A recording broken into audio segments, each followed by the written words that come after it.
nous avons besoin d'un sursaut national. Nous sommes à une phase de l'histoire de notre pays où on doit pouvoir mettre de côté même les chapelles politiques pour nous ressaisir et dire qu'est-ce qui nous arrive. Comment se peut-il que un des pays phares de l'Afrique au cours des années 60, 70, 80 soit aujourd'hui à la traîne, puis en pleine déliquescence, non pas seulement économique et sociale, mais dans son tissu social. On a réussi à fractionner même les lions indomptables. Et ça, ce n'est pas acceptable. Nous sommes là pour dire donc, réveillons-nous, ressaisissons-nous, remettons notre pays sur les rails. Il sera toujours temps de faire la politique politicienne si on veut. Mais la situation est grave. Et que l'on ne vous trompe pas. Si vous prenez les chiffres, vous êtes à Washington. La Banque mondiale n'est pas loin, le FMI. À la limite, vous n'avez même pas besoin de nous pour avoir les données sur la situation économique et sociale du Cameroun aujourd'hui. J'écoutais tout à l'heure un groupe d'experts économistes nous dérouler un tableau comparatif de la situation du Cameroun et de la Malaisie. Le Cameroun, en 1960, avait le même PIB par habitant que la Malaisie. Aujourd'hui, je crois, j'ai pu retenir les chiffres, mais le PIB de la Malaisie est multiplié, est fait 10 fois, ou si je ne sais plus combien, 17 fois le PIB du Cameroun. 17 fois. La Corée du Sud, pareil. Donc, sans même espérer être au même niveau de développement que ces deux pays, nous aurions dû au moins préserver ce que nous avions dans les années 80, à la fin des années 80.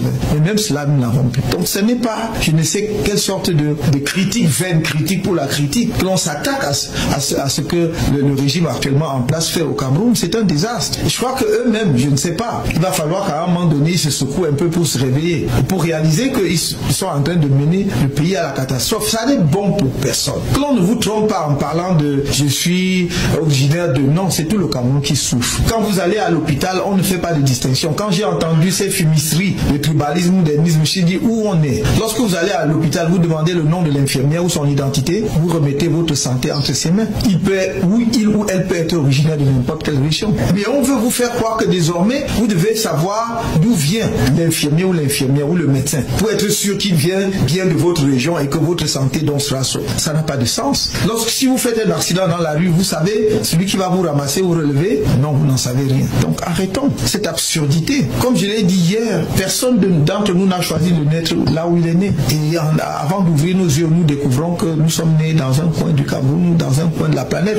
On aurait pu naître au pôle Nord ou ailleurs. Ce qui importe, c'est de regarder chaque être humain avec le respect qui lui est dû en tant qu'être humain, de respecter sa dignité. Et si vous avez des griefs contre lui, d'avoir ces griefs sur la base de son comportement et non pas de préjugés grégaires. Il n'y a pas de communauté parfaite, il n'y a pas de pire communauté dans l'absolu. On trouve ce qu'il y a de bien et de meilleur dans toutes les communautés humaines. Et seul cela doit guider notre comportement vis-à-vis des autres. Le jour où nous allons comprendre cela et que nous allons nous mobiliser en tant que collectivité nationale exceptionnellement dotée du point de vue des ressources humaines, alors je vous ai dit, nous aurons 10 ans pour changer la face du Cameroun, pas plus. 10 ans, nous ne le reconnaîtrons plus. Je le dis parce que nous travaillons là-dessus tous les jours. Dès le premier jour J1, lorsqu'on sera en capacité de gouverner le Cameroun, vous verrez qu'on déroulera le programme. On n'arrivera pas pour tâtonner, pour demander par quel bout on commence. Donc je voudrais que vous soyez confiants pour terminer, que vous soyez confiants, que personne ne vous fasse douter. Nous allons passer encore par des moments difficiles parce que évidemment, ceux qui sont,